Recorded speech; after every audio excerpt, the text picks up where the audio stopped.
A mysterious object zipped through our solar system at incredible speeds in 2017. Dubbed Uomomuo, it is the first interstellar object we've ever detected. But by the time we realized it was actually in the neighborhood, it was already on its way out. With limited data, we aren't actually sure what it actually is or where it came from. But simply being interstellar is not what sets Uomomuo apart. That honor goes to what we saw Uomomuo do. An event so strange, so in defiance of the laws of physics, that some scientists have turned to the explanation of alien technology as the only means to explain it. What is Uomomuo? What did it do? And are there more objects out there like it?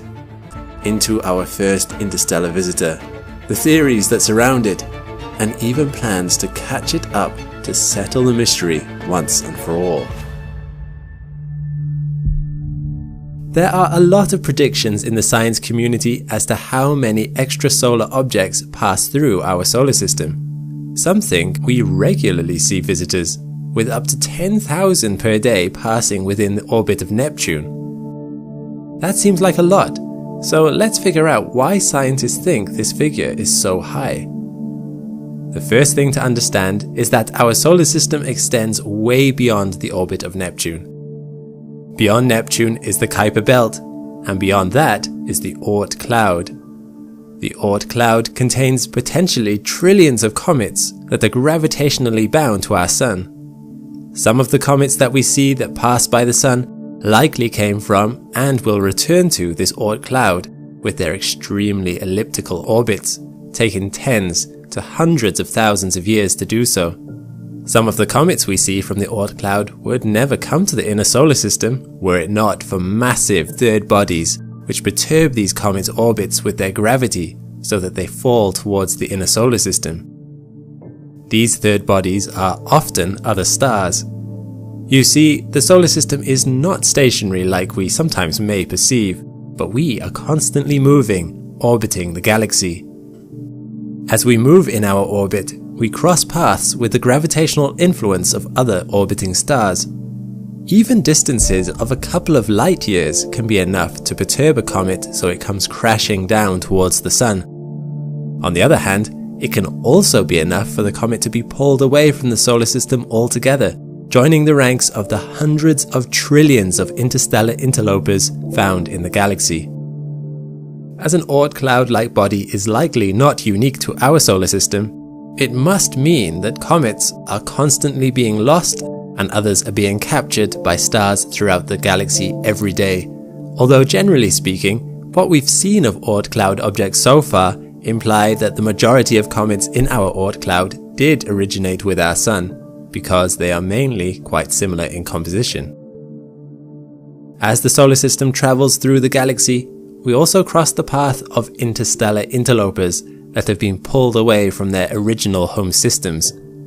They often approach from Vega, because that's the direction our solar system is heading through the galaxy. While the Sun does capture some of these objects, most are traveling so fast relative to us that they pass right through the solar system, only having their direction of travel changed as they pass by the gravity of the Sun. Uomomuo is one such object. Uomomuo was first seen in our solar system on the 19th of October 2017 and was spotted by the Haleakala Observatory in Hawaii. It was originally thought to be a comet when it was first discovered and got the classification C2017U1, but upon further investigation it was reclassified as asteroid A27U1 when no coma around the comet could be seen, becoming the first object to ever get a reclassification like that. Once the orbit of Uomomuo had been established, it also became clear that it was traveling too fast for it to be in orbit around the Sun. We say that the object like this one has a hyperbolic trajectory. Because its velocity will see it leave the solar system altogether, it likely didn't come from the solar system to begin with. The object was thus given its Hawaiian name Uomomuo, meaning scout or first distant messenger. The International Astronomical Union had the unusual task of having to create a new classification of object just for Oumuamua. They decided upon I for interstellar, so Oumuamua's designation is now 1I 2017 U1. As the first of its kind that we know about, scientists were excited to study Oumuamua, to learn what characteristics it might have that made it similar or dissimilar to objects found in our own solar system. Scientists quickly noticed that there was something strange about this object. It was small, perhaps between 100 and 1,000 meters long, and was believed to have an unusual shape, perhaps a cigar or a flat dish. It is believed to have this shape because its brightness pulsated over its 7-hour rotation period. This was because we received more light from its reflection when it appeared longer from our perspective. However, this could apply just as easily to a saucer-shaped object. It also appeared to be tumbling rather than rotating along a set axis. Oumuamua is unusual for more than just its shape. As it is like an asteroid, it must have originated from the inner part of its home system. So how did it get ejected and make its way to us? Is it from a collision of huge proportions? Alternatively, maybe it really is a comet, but as it traveled through interstellar space over millions or billions of years before it got to us, it had been coated in dust, meaning that the volatile materials typically found on comets weren't exposed to the sun. But while these elements were intriguing, the thing that really set Oumuamua apart from other objects was its motion. Oumuamua passed its closest point to the Sun on the 9th of September 2017 at a brain-melting 87 kilometers per second. But when it headed back into space, it didn't slow down like normal. Scientists watching it detected an inexplicable burst of acceleration, counteracting the pull of the Sun's gravity. Rob Warwick, who is credited with the discovery, said, "Its motion could not be explained using either a normal solar system asteroid or comet orbit." The rate of acceleration was minor, only about 17 meters per second when it was nearest the Sun, and yet this was enough to cause a stir in academia. Oumuamua was not doing what physics said it should do. In the next few months, scientists were able to observe it. Oumuamua was deviating from its path. In physics, objects can only accelerate when they are pushed. So, scientists began to try and explain what was pushing Oumuamua. A few initial hypotheses were quickly ruled out. This did not seem to be simple solar winds giving a small nudge.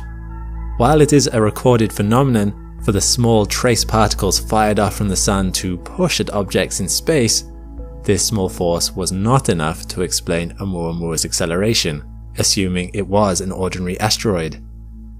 Scientists reached for another example in our solar system of accelerating objects: comets. As comets travel close to the Sun, the ice within them warms and sublimates, turning into gas and spouting off from the comet's main body. This outpouring of gas and dust forms the comet's signature tail, but it also gives the comet a little push, acting like a little thruster on the side nearest the Sun that accelerates the comet away from the source of all that heat. But scientists could not detect all that dust and gas coming from Oumuamua. To be sure, the Spitzer infrared space telescope spent 30 hours trying to get any kind of reading on Oumuamua, but couldn't, meaning this object emitted nothing in the infrared. Typical comets have comas and tails that Spitzer can spot, like in this image. Adding further intrigue to the debate, readings from the Spitzer Space Telescope also indicated it was at least 10 times shinier than a typical comet, which would fit well if it were made out of something metallic. Then, what was Oumuamua? Let's take a look at an argument between two theorists with two theories. The first theory was the most headline-catching. Harvard professor Avi Loeb promoted in numerous papers that Uomomuo could represent alien technology. He argued in 2018 that solar winds could provide the acceleration seen with Uomomuo, but only if Uomomuo was actually much thinner than scientists originally assumed, between 0.3 and 0.9 millimeters thin. As a 1,000 meter long, 1 millimeter thin object was unlikely to appear in nature, Loeb argued that this had to mean it was artificial, a light sail created to catch solar winds and use them to accelerate through space from one star to another. This theory met the resistance from other members of the academic community. Darryl Seligman, our second theorist and a postdoctoral researcher at Cornell University, countered by co-authoring a paper in 2020 that said that perhaps the reason no outgassing was detected from Uomomuo was because Uomomuo was emitting an invisible gas, such as hydrogen. This would not have been detectable using the telescopes that were trained on Uomomuo. Seligman proposed that Uomomuo was entirely or largely made of such hydrogen, a hydrogen iceberg that was sublimating thanks to the warmth of the sun, and it was that sublimation that was causing the push. Loeb disagreed. A few months later, he co-wrote a paper asking where exactly this hydrogen iceberg could have come from. He showed mathematically that the starlight in the interstellar vacuum was warm enough that any hydrogen iceberg that formed in even the nearest densest molecular clouds would have melted before they got here. Loeb was still convinced that an alien explanation was the most probable. His refutation was strong enough to send Seligman back to the drawing board, who dropped the hydrogen iceberg idea. However, Seligman continued to play around with the idea that Uomomuo had been moved by escaping pure hydrogen gas.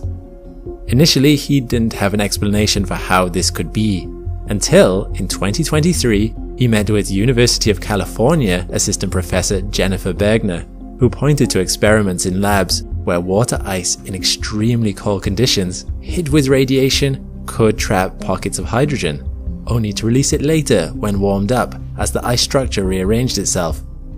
As it happened, water ice is much more plentiful in space, and so is radiation. Cosmic radiation could be enough to provide the pre-baking that would be needed. Between the two of them, Seligman and Bergner wrote a paper arguing that Uomomuo needed a new category entirely. It wasn't a regular comet or an asteroid, but rather a dark comet, one with a coma that was invisible but present. Their explanation accounted for Uomomuo's acceleration, and also for the lack of dust, as dark comets would not need to release dust as they were simply reconfiguring their structures and releasing the pockets of invisible gas, rather than blasting gas out from its surface like a small gassy volcano. While this was not enough to convince Loeb, who co-authored 2 more papers in the next month that accused Seligman of bad maths while also continuing to push his alien spaceship model, Seligman was already considering the next step in his own logic. He began to wonder, if Uomomuo represented a dark comet, could there be other dark comets out there? He, Bergner, and others began pouring through the data of objects already existing in our solar system. They might not be interstellar, but was anything else in the solar system accelerating when it shouldn't be? Sure enough, they found 6 that matched their criteria. 6 objects that showed non-gravitational, non-solar wind-based acceleration that couldn't be explained away by any known mechanism. These objects were small, some just as tiny as 3 meters across. They looked like asteroids and didn't have remarkable features. They were near-Earth objects, all orbiting close enough to Earth that missions to them were extremely viable. And they were all exhibiting signs of acceleration.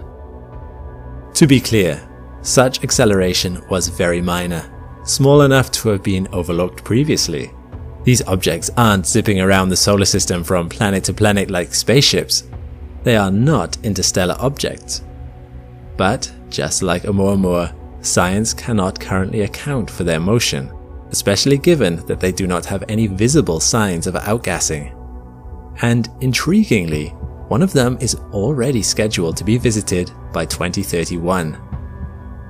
1998 KY-26 is due to be visited by the Japanese Hayabusa 2 probe, an asteroid sample return mission that was launched in 2014 and finished its primary mission 6 years later, but since has been given a mission extension to visit other asteroids in the near-Earth Apollo group. 1998 KY-26 is rotating quickly, once every 10 minutes, and Hayabusa 2 will aim to perform a flyby to learn more about this water-rich, tiny object for the benefit of future human missions to Mars.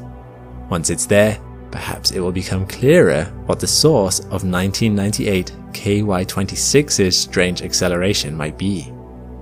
It's still not obvious who among the various scientists out there is right about Uomomuo, but it's undeniably intriguing that more objects exhibiting strange acceleration have been detected, and highly likely that they will shed further insights into Uomomuo's possible nature and origins.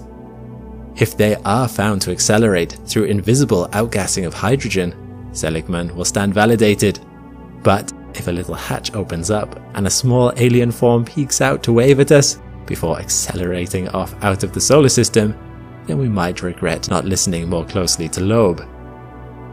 I think the former is more likely than the latter, as there is no way 1998 KY-26 is a light sail. We have excellent imaging of this one, but either way, it will be fascinating to study. Exploring these dark comets within our solar system grants us greater insight into Uomomuo's nature. But what then of other interstellar objects? Have there been many others since Uomomuo? We've had other visitors from outside the solar system, but this next one is a little more conventional. Being the second I object, it's been given the designation 2I Borisov.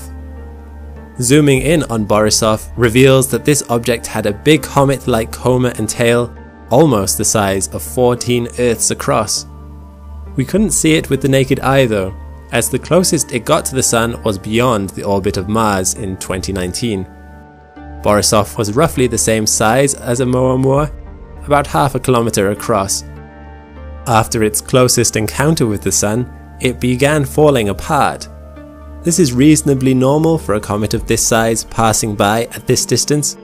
Also, its composition, while uncommon, isn't particularly unusual either. Because it passed through the solar system at a greater distance than Uomomuo, its trajectory wasn't hugely affected by the Sun's gravity.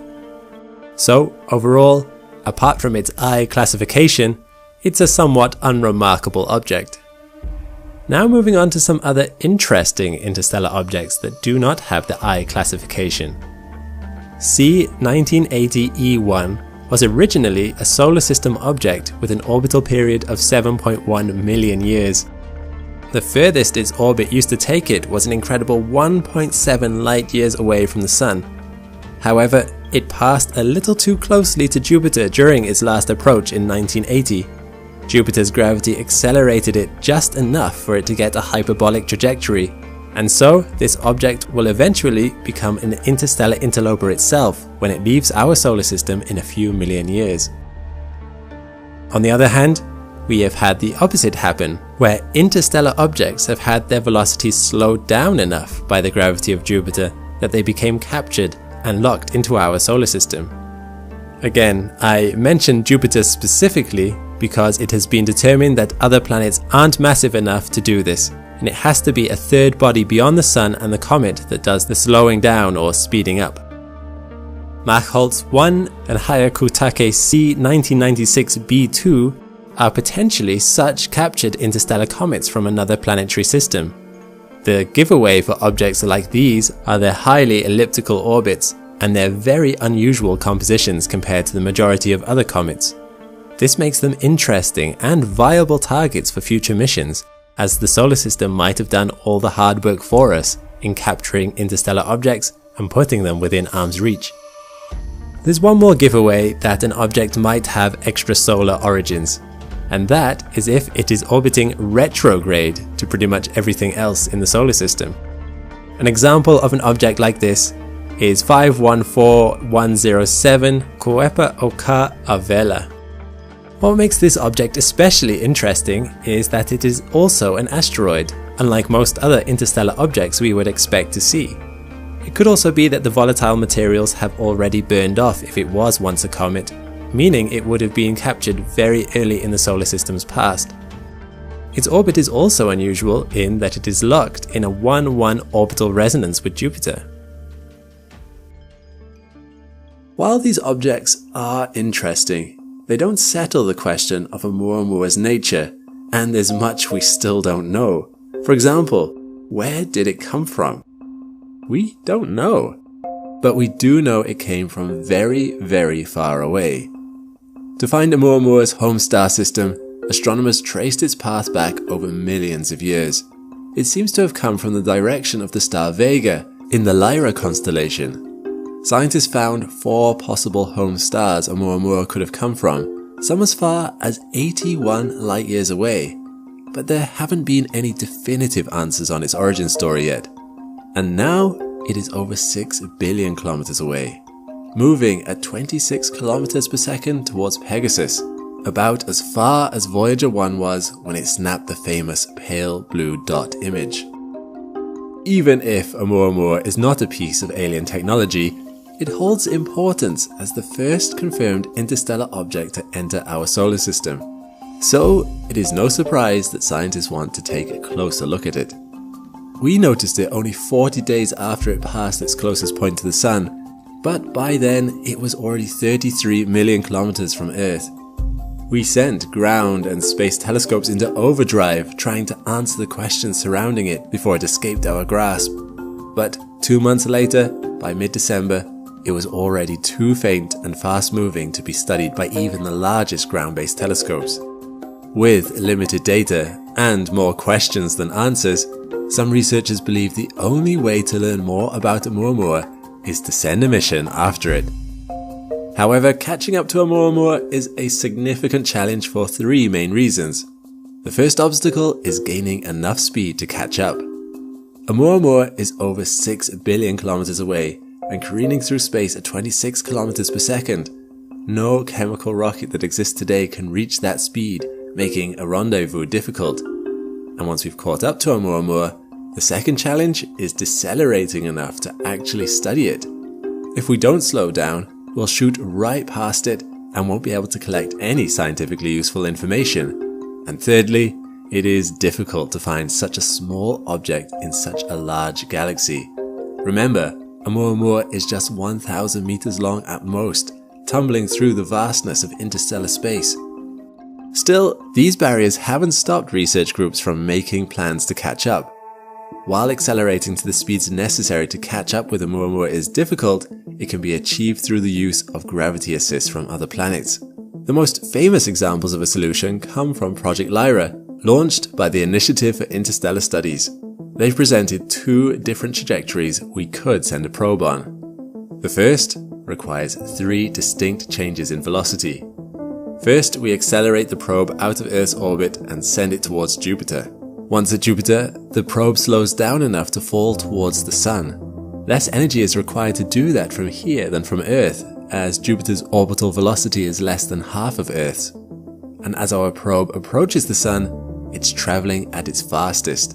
At this point, the rocket engines ignite to give it the biggest acceleration possible for the amount of fuel carried, a technique called a solar orbit maneuver.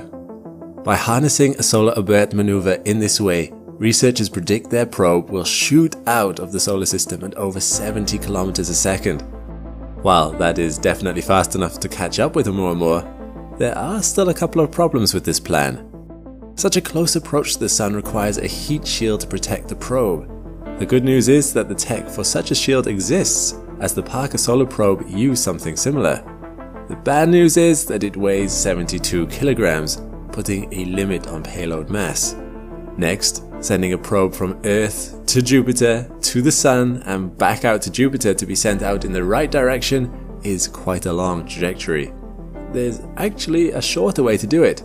And finally, this plan requires using maneuvers that have never been carried out in a real mission before, giving it a low technology readiness rating. Plus, if you've seen my video about falling into the sun, you know just how hard it is to do so. There is, however, another way to catch up to Uomomuo. The second trajectory proposed by Project Lyra is as follows.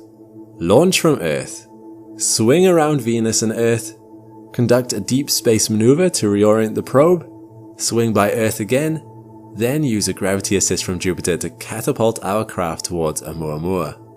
This plan doesn't require a heat shield, is a much shorter trajectory, and will result in a slower final speed of our probe as it heads into interstellar space.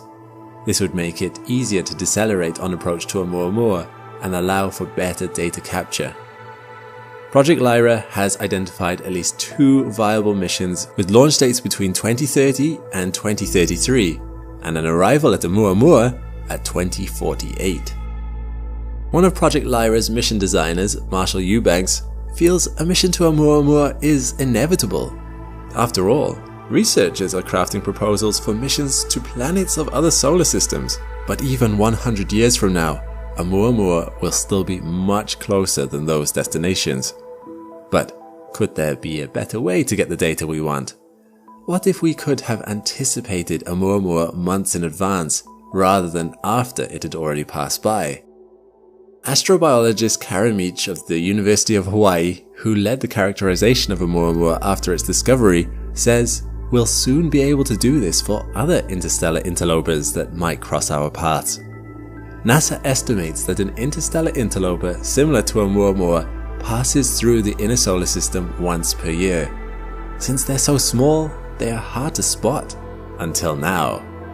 The Vera C. Rubin telescope, set to become operational later this year in late 2025, would be able to spot these objects a whole 3 months before the telescope that detected Uomomuo. What's more, it will get busy building the Legacy Survey of Space and Time, a database of 2 million images taken over a decade. This data will be ideal for identifying changes in the night sky, including the trajectory of comets and asteroids. A 2023 paper estimated that the LSST could find up to 70 Uomomuo-like objects per year. Another initiative to better understand interstellar objects is ESA's Comet Interceptor mission, set to launch in 2029. It will park a probe in space for up to 3 years while waiting for a comet or an interstellar object to fly by. It'll then spring to life at the right time and carry out a close-range flyby to build a 3D map of the object. It will be the first ever mission launched with an unknown target. Sadly, we don't know how long we'd have to wait for another such object to cross our path. It would be a terrible waste of time, energy, and money if another Uomomuo-like object didn't fly past in that time frame. And these methods wouldn't give us any data on Uomomuo itself, which is now too far away for us to capture any new data about it from any of our telescopes. Whatever answers can be found there will be lost to the darkest reaches of interstellar space if we simply wait for another one. Evaluating these alternative options, maybe launching an interstellar probe chase on Uomomuo isn't such a crazy idea after all. It is technically viable. Nothing about it is impossible with our current knowledge and technology. But is it economically viable? Space missions require many resources: time, money, materials, brains, etc. Perhaps it is better to just let Uomomuo's answers go, trusting that, whether alien or interstellar object, if it happened once, it will happen again, and our solar system will eventually be greeted by its next interstellar visitor. Ultimately, it all comes down to, what is the price we are willing to pay to scratch the itch of our curiosity?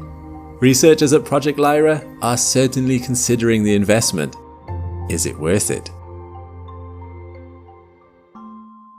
In the end, multiple theories have been raised to explain Uomomuo and its strange properties.